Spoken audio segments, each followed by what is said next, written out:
Hello दोस्तों, कैसे हैं आप सभी लोग। आशा करते हैं सभी लोग अच्छा। आप लोगों का स्वागत है क्लास 4 में। आज की क्लास होने वाला है बाल विकास का सिद्धांत। इसका इंग्लिश हो जाएगा प्रिंसिपल ऑफ चाइल्ड डेवलपमेंट। तो चलते हैं अपनी क्लास की ओर। फर्स्ट नंबर क्वेश्चन है समान प्रतिमान का सिद्धांत। इसका उत्तर हो जाएगा इसके अनुसार प्रत्येक जाति अपनी अपनी जाति के अनुरूप के विकास के प्रतिमान का अनुसरण करती है। फिर इसके उदाहरण में दिया गया है जैसे मानव, हाथी। मनुष्य अपने जाति के अनुरूप के विकास के प्रतिमान का अनुसरण इस तरह करते हैं। मनुष्य अपने जाति का विकास का अनुसरण शारीरिक, संज्ञानात्मक और सामाजिक भावनात्मक विकास के माध्यम से करता है। यह विकास एक पूर्वानुमेय क्रम में होता है। हम आशा करते हैं कि इस वीडियो के माध्यम से समान प्रतिमान का सिद्धांत आप लोग बढ़िया से समझ गए होंगे।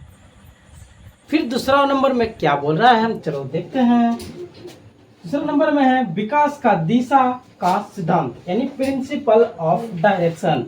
उत्तर में है विकास की दिशा सिर से पैर की तरफ चलती है। जब हमारी विकास की दिशा सिर से पैर की तरफ होती है तो इसे मस्काधोमुखी भी कहते हैं।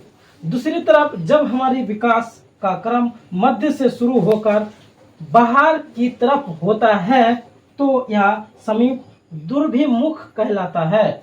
अतः कह सकते हैं कि विकास क्रमिक होता है। फिर तीसरा नंबर क्वेश्चन में है निरंतरता का सिद्धांत, यानी इसका इंग्लिश है प्रिंसिपल ऑफ कंटिन्यूटी। उत्तर में है विकास कभी ना रुकने वाली प्रक्रिया है। यह जीवन पर्यंत चलने वाली प्रक्रिया है, केवल इसकी और तेज होती है। यह माँ के गर्भ से मृत्यु तक चलता रहता है। सही बात बोल रहा है। अगर कोई बच्चा माँ के गर्भ से ही वह धीरे धीरे बड़ा हो रहा है तो उसके साथ साथ दिमाग का भी विकसित होने लग जाते हैं। यह प्रक्रिया मृत्यु तक चलते रहते हैं, इसलिए इसे निरंतरता का सिद्धांत कहलाते हैं।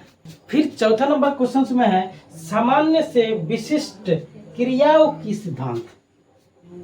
इसका आंसर है हमारी विकास सदैव सामान्य से विशिष्ट क्रियाओं की ओर चलती है, ना कि विशिष्ट से सामान्य की ओर। एकदम सही बात बोल रहा है।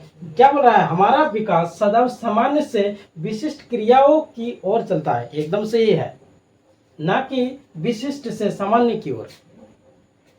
अगर कोई मनुष्य जन्म लेता है तो वह जन्म से लेकर धीरे धीरे उसका विकास होता है, ना कि उसका मृत्यु से होकर जन्म तक विकास होता है।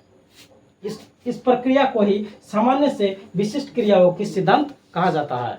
आज की क्लास यहीं पर चलते हैं। Bye bye, Tata.